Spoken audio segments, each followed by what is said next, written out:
السلام علیکم ناظرین، اس ایپیسوڈ کے شروعات میں ہم دیکھتے ہیں جنگل میں عثمان صاحب بالا خاتون اپنے بیٹوں اور سپاہیوں کے ساتھ آگے بڑھ رہے ہوتے ہیں۔ اس لیے میں البائی وہاں پہنچتا ہے۔ عثمان صاحب البائی سے کہتے ہیں، البائی تم آگے قلعے میں داخل ہوگی؟ تو البائی کہتا ہے، حضور اس بار یہ آسان نہیں ہوگا، لیکن میں سایہ بن کر اندر داخل ہو جاؤں گا۔ بالا خاتون کہتی ہے، ہمیں تم پر بھروسہ ہے البائی، تم نے ہمیں کبھی مایوس نہیں کیا، لیکن اس بار ہمارے بچے خنجر کی نوک پر ہیں، ایک چھوٹی سی بھی غلطی۔ تو البائی کہتا ہے، میں انہیں کائی کی طاقت دکھاؤں گا بالا خاتون، آپ فکر نہ کریں۔ عثمان صاحب کہتے ہیں، جلدی سے اپنی تیاری کرو البائی۔ اورحان اور علاؤالدین فاطمہ اور دوسرے سرداروں کو بچانے کے لیے قلعے میں داخل ہوں گے۔ علاؤالدین ایک پوٹلی اٹھا کر آگے بڑھتا ہے تو اورحان کہتا ہے، البائی وہ آکسار کے گھوڑوں کے لیے باہر سے تازہ گھاس لاتے ہیں، تمہیں اس کو ان میں شامل کرنا ہوگا، یہ کھانے کے بعد گھوڑے بیمار ہو جائیں گے۔ علاؤالدین البائی کو گھاس دکھاتے ہوئے کہتا ہے، یہ بہت زہریلے ہیں، اسے اپنے ہاتھوں سے مت چھونا، کوئی کپڑا وغیرہ استعمال کرنا۔ یہ کہتے ساتھ ہی وہ تھیلی اسے دے دیتا ہے۔ تو البائی پوچھتا ہے، پھر کیا ہوگا حضور؟ جواباً عثمان صاحب کہتے ہیں، اصل مسئلہ تب شروع ہوگا، کوئی بھی غلطی نہیں کرے گا، ورنہ ہم اس کی قیمت اپنے بچوں کی جان سے ادا کریں گے۔ اب میری بات غور سے سنو۔ ادھر بازنطینی سپاہی فاطمہ کو لے کر زندان کے پاس آتے ہیں۔ فاطمہ خاتون کو دیکھ کر یوسف ایک دم سے پوچھتا ہے، فاطمہ خاتون کیا آپ ٹھیک ہیں؟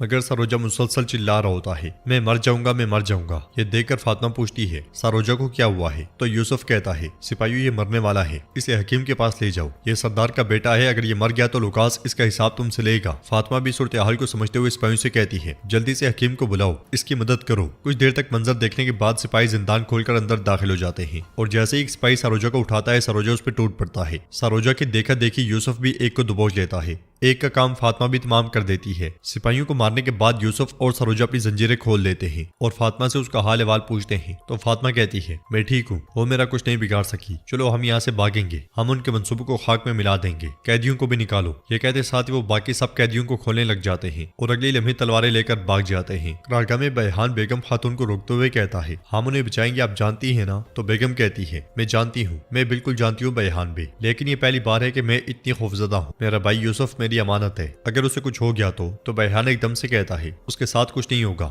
ہم برسوں سے دشمن ہیں، ہم ایک طرف ہو جائیں گے میں نے کبھی سوچا بھی نہیں تھا، لیکن اب ہم متحد ہوں گے اور اپنے بچوں کو بچائیں گے۔ بیگم جیسے ہی آگے بڑھتی ہے ایک سپاہی گزرتے ہوئے بیحان کو خط دیتا ہے، جبکہ اسی طرح کا ایک خط بیگم کے گھوڑے کے ساتھ بھی لگا ہوتا ہے۔ بیحان خط پڑھتا ہے تو اس میں لکھا ہوتا ہے، اگر تم چاہتے ہو کہ تمہارا بیٹا زندہ رہے تو شام کو سرائے میں آ جانا۔ بیگم کے خط پہ بھی یوسف کے بارے میں ایسے ہی الفاظ ہوتے ہیں۔ خط میں مزید لکھا ہوتا ہے، کسی سے کچھ کہے بغیر آج شام سرائے آ جانا اکیلے۔ خط پڑھنے کے بعد وہ دونوں سوچ میں پڑ جاتے ہیں۔ ادھر بیحان اور سروجہ آگے بڑھتے ہوئے دروازے پر کھڑے سپاہیوں کو موت کے گھاٹ اتار دیتے ہیں۔ پھر یوسف کہتا ہے، فوجیوں کے آنے سے پہلے یہاں سے چلو۔ وہ تینوں جیسے ہی آگے بڑھتے ہیں بازنطینی ان پہ حملہ کر دیتے ہیں۔ سروجہ اور یوسف بازنطینیوں کے ساتھ نمٹ ہی رہے ہوتے ہیں کہ صوفیہ فاطمہ کے گلے پر تلوار تان لیتی ہے۔ سپاہی سروجہ اور یوسف کو بھی دبوچ لیتے ہیں۔ صوفیہ کہتی ہے، مردہ یا زندہ جب تک میں نہ چاہوں تم اس جہنم سے نہیں نکل سکتے۔ یوسف چلاتے ہوئے کہتا ہے، اے ناگن یہ جہنم تمہاری قبر ہوگی۔ جواباً صوفیہ کہتی ہے، گٹیا ترک، کیا یہ جرات مندانہ الفاظ تمہارے خون میں شامل ہیں؟ میں تمہارے اندر کے خوف کو سونگھ سکتی ہوں۔ فاطمہ اس سے کہتی ہے، جھولے میں پڑے بچے سے لے کر تلوار تھامے ہوئی بہن تک، ترکوں میں خوف کا نام و نشان تک نہیں ہے۔ یہ سن کر صوفیہ فاطمہ کو دھکیلتے ہوئے کہتی ہے، کیا واقعی؟ چلو دیکھتے ہیں، سپاہیوں سے دور رہو۔ فاطمہ تلوار اٹھاتے ہوئے کہتی ہے، میری تلوار تمہارے گندے خون سے رنگ جائے گی۔ یہ کہتے ساتھ ہی وہ صوفیہ پہ حملہ کر دیتی ہے۔ دونوں میں زبردست مقابلہ ہوتا ہے۔ صوفیہ بہت سے حملوں سے خود کو بچاتی ہے اور آخرکار پلٹ کے تلوار فاطمہ کے گلے پر تان لیتی ہے۔ پھر کہتی ہے، کیا اتنے ہی دم تھا عثمان کی بیٹی؟ پھر صوفیہ سپاہیوں سے کہتی ہے، فوجیوں نے زندان میں پھینک دو، لیکن ان کا اچھی طرح خیال رکھو، انہیں زندہ رکھو، لیکن ان کی ہمت کو چیر پھاڑ دو۔ یہ سنتے ساتھ ہی سپاہی انہیں لے جاتے ہیں۔ جنگل میں سردار گینجر سردار کراسے کے پاس جاتا ہے۔ سردار کراسے اس سے پوچھتا ہے، کیا ہوا؟ تمہیں یہاں تک کیا لایا ہے؟ تو سردار گینجر کہتا ہے، آپ میرے بڑے ہیں کراسے صاحب، میں آپ سے مدد مانگنے آیا تھا۔ تو کراسی کہتا ہے، چھوٹا اگر بڑے کو پہچان لے تو بڑے سے بڑا ہوگا، بتاؤ کیا مسئلہ ہے؟ تو گینجر کہتا ہے، عثمان سردار، وہ کمان سے نکلے ایک تیر کی طرح ہے، کیونکہ دشمن نے فاطمہ خاتون کو اسیر کر لیا ہے تو وہ سوغوت کافروں کو دینا چاہتا ہے۔ سردار کراسے کہتا ہے، ایسا پہلے کبھی نہیں دیکھا گیا، کبھی نہیں، ایک ترک کا بغیر جنگ کے اپنی زمینیں کافروں کو دینا۔ سردار گینجر کہتا ہے، ہم صدران ہیں جو روایات کو جانتے ہیں، ہم عثمان کے خلاف کھڑے نہیں ہو سکتے، لیکن بحیثیت بزرگ آپ مداخلت کریں، میرا خون یہ برداشت نہیں کر سکتا۔ سردار کراسے کہتا ہے، ہو سکتا ہے اب یہ برداشت نہ ہو، لیکن مستقبل میں وہ آپ کا خون بھی بہا سکتے ہیں گینجر صاحب۔ اگر عثمان اسی طرح چلتا رہا تو وہ اپنے ارد گرد والوں کو اسی طرح جلا دے گا جس طرح اس نے خود کو جلایا ہے۔ تم نے میرے پاس آ کر بہت اچھا کیا، پریشان نہ ہو، میں جا کر عثمان سے بات کروں گا، میں اسے سیدھا راستہ دکھاؤں گا۔ سردار گینجر خوش ہوتے ہوئے کہتا ہے، آپ عظیم انسانی کراسے صاحب، آپ کا بہت شکریہ۔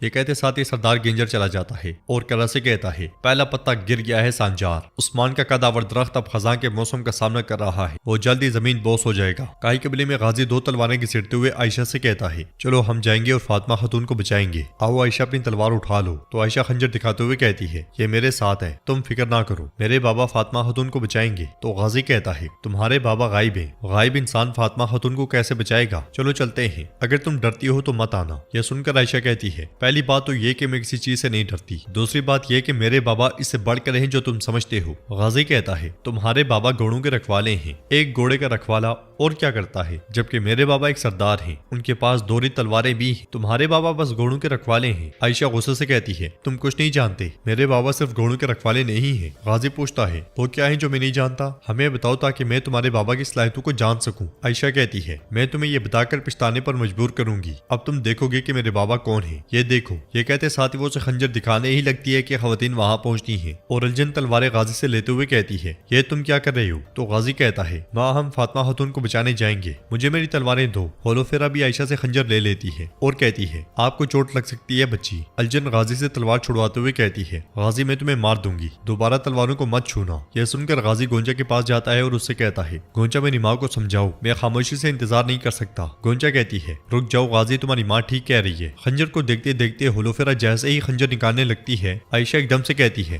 رکیں رکیں رکیں، اگر میرے بابا کو پتا چلا کہ میں نے ایسا کیا ہے تو بہت ناراض ہوں گے، اسے مجھے دے دیں تاکہ میں اسے اس کی جگہ پر واپس رکھ سکوں۔ یہ سنتے ساتھ ہی ہولوفیرا اس سے کہتی ہے، ٹھیک ہے لیکن چلو واپس رکھتے ہیں، میں نہیں چاہتی کہ آپ کے ساتھ کچھ برا ہو۔ تو عائشہ کہتی ہے، اچھا تو چلے میں آپ کو دکھاتی ہوں کہاں رکھنا ہے۔ سوغوت میں اورحان اور علاؤالدین سپاہیوں کے ساتھ عثمان صاحب کے پاس آتے ہیں۔ اورحان کہتا ہے، آپ کے حکم کے مطابق ہم لوگوں کو چوک میں جمع کر رہے ہیں۔ یہ سن کر بالا خاتون کہتی ہے، لوگ سن کر غمگین ہوں گے کہ شہر خالی کر دیا جائے گا، انتشار بھی پیدا ہو سکتا ہے۔ تو عثمان صاحب کہتے ہیں، عوام کو یقین ہو جائے گا، میں نے یہ منصوبہ ان کی بھلائی کے لیے بنایا ہے، میں انہیں اس جنگ میں شامل نہیں کر سکتا۔ تو علاؤالدین کہتا ہے، لیکن حضور اس بار امتحان بہت مشکل ہوگا۔ جواب میں عثمان صاحب کہتے ہیں، ہرگز نہیں، ہم ثابت قدم رہیں گے اور کبھی مایوس نہیں ہوں گے، ہم کفار کو ہرگز وہ نہیں لینے دیں گے جو وہ چاہتے ہیں۔ اگر کفار کے ہاتھ میں تیز دھار خنجر ہے تو کیا ہوا، ہمارے پاس حق کی تلوار ہے، جب تک ہم حق کی راہ پر ثابت قدم رہیں گے، اگر ساری دنیا بھی ہمارے خلاف ہو جائے تب بھی ہمیں کوئی نقصان نہیں پہنچا سکتا۔ علاؤالدین اور اورحان، اب آپ یہ بات لوگوں کو اچھی طرح سمجھائیں گے، اب یہ فریضہ آپ کا ہے۔ یہ سنتے ساتھ ہی وہ دونوں چلے جاتے ہیں۔ ادھر بہان بیگم خاتون کے ساتھ کائی قبیلے میں داخل ہوتا ہے، انہیں دیکھتے ساتھ ہی خواتین ان کے پاس آتی ہیں اور بچے ان کے ساتھ نہ دیکھ کر بہت زیادہ پریشان ہو جاتی ہیں۔ حزائل بہان سے پوچھتی ہے، میرا ساروجہ کہاں ہے، آپ میرے بیٹے کو کیوں نہیں لائی؟ ہولوفیرا پوچھتی ہے، آپ اکیلے کیوں آئے ہیں؟ عثمان صاحب اور بالا ماں کہاں ہیں؟ گونجا پوچھتی ہے، ہمیں بتائیں کیا فاطمہ محفوظ ہے؟ تو بیگم کہتی ہے، انہوں نے ہمارے بچوں کے بدلے سوغوت کو حوالے کرنے کا مطالبہ کیا ہے، اس وقت تک وہ کفار کی قید میں رہیں گے۔ یہ سنتے ساتھ ہی سب کی پریشانی مزید بڑھ جاتی ہے اور ہزار رونا شروع کر دیتی ہے۔ یہ دیکھ کر بہان اسے سہارا دیتا ہے۔ سوغوت میں اورحان لوگوں سے کہتا ہے، اے لوگو، تم آج تک ہر طرح کے سانحات سے گزرے ہو، ہم نے ایک ساتھ کہہ کہے اور خوشیاں بھی بانٹے ہیں، اب میں آپ کو بتاتا ہوں کہ ہماری ریاست مشکل حالات سے دوچار ہے، کفار نے ہماری بہن فاطمہ اور صدران کے بیٹوں کو قید کر لیا ہے۔ یہ سن کر لوگ نعرے بازی کرتے ہیں، بد نسل غدار، بد نسل غدار، کافر۔ علاؤالدین کہتا ہے، کفار نے ہم پر ایک بڑی شرط عائد کر دی ہے، یہ آپ کے لیے مشکل ہوگا، ہم جانتے ہیں کہ ہمارا فیصلہ آپ کو تکلیف پہنچائے گا۔ اورحان اس کی بات آگے بڑھاتے ہوئے کہتا ہے، لیکن ہم اپنی بہن فاطمہ کو بچانے کے لیے ایسا کرنے پر مجبور ہیں، ہم اپنی سوغوت کی سرزمین جو ہماری ملکیت ہے بازنطینیوں کے حوالے کر دیں گے۔ یہ سن کر آوازیں بلند ہوتی ہیں، یہ جائز نہیں ہے، یہ جائز نہیں ہے، ایسا نہیں ہو سکتا، ہم کیا کریں گے اور کہاں جائیں گے؟ ایک بزرگ پوچھتے ہیں، کیا کوئی اور راستہ نہیں ہے، ہم انہیں اپنی زمین کیسے دے سکتے ہیں؟ تو بالا خاتون سامنے آتے ہوئے کہتی ہے، اگر کوئی اور راستہ ہوتا تو ہم اسے ضرور اپناتے، لیکن نہیں ہے، ہم اس آزمائش پر بھی قابو پا لیں گے، غم نہ کریں، ہمارے قبیلے کا دروازہ آپ سب کے لیے کھلا ہے۔ اورحان کہتا ہے، یہ مت سوچے کہ ہم کفار کے آگے گھٹنے ٹیکیں گے، آج انہوں نے ہماری داڑھ اکھاڑی ہے، لیکن میں قسم کھاتا ہوں جنہوں نے آج ہماری داڑھ اکھاڑی ہے کل ہم ان کے کلیجے چیر پھاڑ دیں گے، مگر اس کے باوجود لوگ کہتے ہیں یہ ممکن نہیں ہے، ممکن نہیں ہے۔ تو ناظرین، اس کے ساتھ یہ ایپیسوڈ بھی اختتام پذیر ہوتی ہے۔ اگر آپ کو ویڈیو پسند آئے تو ویڈیو کو لائک کر دیں، چینل کو